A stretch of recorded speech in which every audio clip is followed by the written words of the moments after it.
because it just shows basic consideration and, you know, respect when someone shows up looking as well groomed as you've done for yourself. Actually, when I was growing up, my mother used to say to me, and I never understood what she meant until recently, she used to say to me, you know, Lisa, never trust a man that has a stubble on his face. And I think what she actually meant to say is that the communication that goes out by a man that is ill-shaven is the fact that he doesn't care, maybe he's lazy, maybe something's going wrong in his life.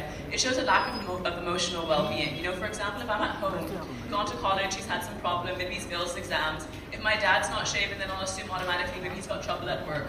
So it just shows that, you know, maybe they're emotionally occupied, they're not focused, and it shows a lot of sensitivity. You know, they're on top of their game, they're professional when a man shows up and he's shaven.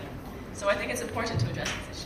Same here, not too many bad experiences. I mean, I know that when I give my dad a hug and he's got like stubble all over his face, it kind of hurts.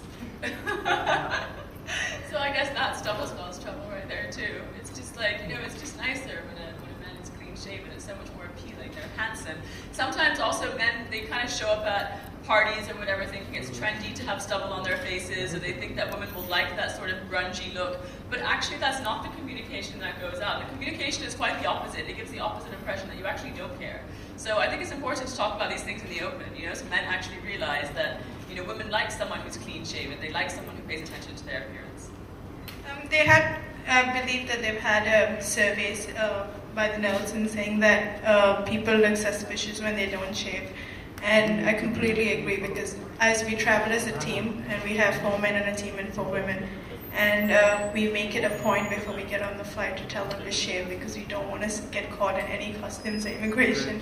So it's one of the things where all women look at, and I guess it's important just to look at someone and feel safe and not feel like, oh, he's up to any mischief. So I guess it's important to shave.